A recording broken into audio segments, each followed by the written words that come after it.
En el siglo XIX se denominó poetas malditos a los decadentistas como Verlaine, Rimbaud o como Baudelaire por ser enemigos públicos de las buenas costumbres. Es que, en contra de la corriente realista y naturalista, estos dandis proscritos, amigos de la francachela, la bonomía y las prostitutas, incluyeron en su obra las diferentes variedades de la maldad. Y eso fue más que suficiente para su prohibición, incluso persecución. Pero en el siglo XX se podía ser maldito por incursionar en otro tipo de maldades, como la homosexualidad. En esta especialidad de maldición entró Bruno Vogel, nacido en Leipzig, Alemania. Vogel fue un escritor maldito del siglo XX. Es más, fue doblemente maldito.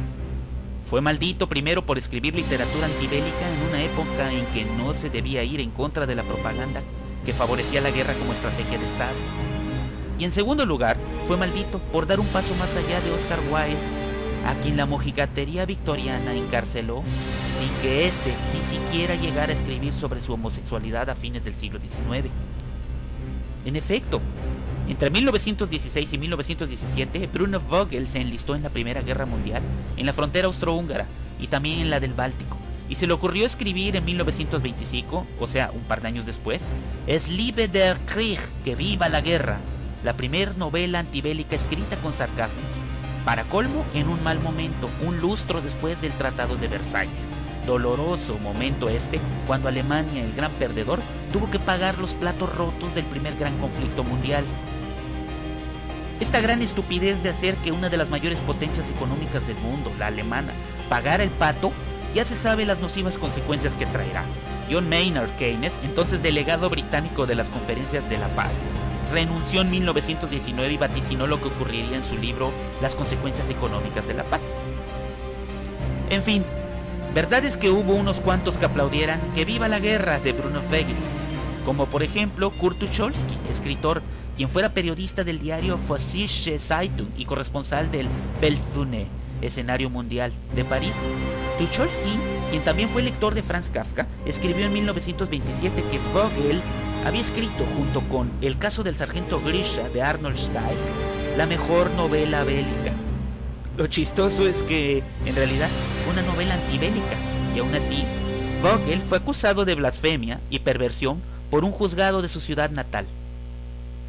Es lebe der Krieg se prohibió por la República de Weimar y debió publicarse a escondidas. Pero dije que Bruno Vogel es doblemente maldito, y su segunda maldición le vino 3 años después de la persecución legal de su primera maldición, o sea, de su primera obra. Justo en 1929, cuando se cumplió la predicción de Keynes ocurriendo el jueves negro de octubre y la caída de las bolsas. En 1929, un año después de publicar Ein Gulasch und andere Skissen, un goulash y otros esbozos, Bruno Vogel publica Alf. 2 adolescentes de secundaria se enamoran, Félix y Alf. Al descubrir los sentimientos que guardan, se revuelven en un conflicto moral propio del entorno que los rodea, y así llega Alf a la decisión por enlistarse.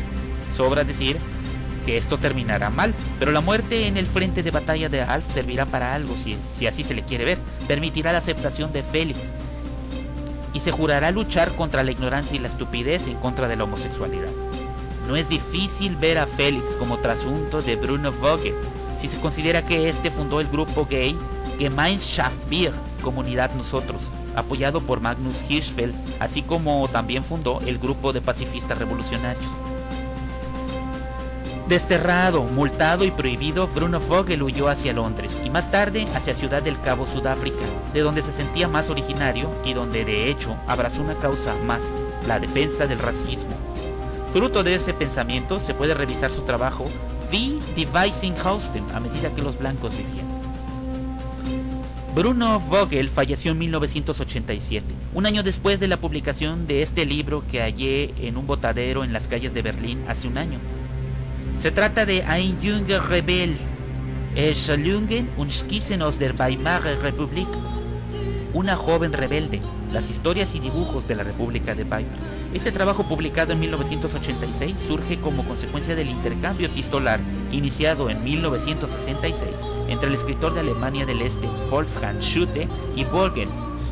Cito página 18 de Es lebe der Krieg, ein Brief, 1924. En Que viva la guerra, una carta, Ein junger Rebell, Erschalungenen Anschließenos der Weimar Republik. Der Schrei, wie ein Mysterium war es. El grito, como un misterio que era. El grito como un misterio que era. Ninguno de nosotros sabía cuánto tiempo nos metió en este cuadro de la tolva antes de la muerte. Ya no se sentía como hora tras hora, día tras día. Pero es solo una única vida, se deslizó hacia él en el despiadado estado. Continuamente, como el tiempo mismo, corrió la música poderosa de la muerte de cada segundo de nuestro ser perdido. Pero no oímos más.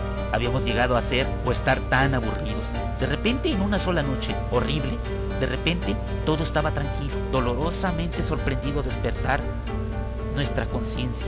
Entonces se dio cuenta. El frente se quedó en silencio. Un brote se hizo hacia arriba, perdió el balón con una palidez fantasmal a través de la oscuridad de la noche. Había un hombre entre las posiciones, un soldado. Levantó las manos y gritó, ¡Madre! Entonces se derrumbó. La llamarada salió encogiéndose de hombros en un embudo y el frente se reanuda. Su marcha normal. Madre. El grito. Fin de la cita. Este fue el grito de Ein Junger Rebel de Bruno Vogel.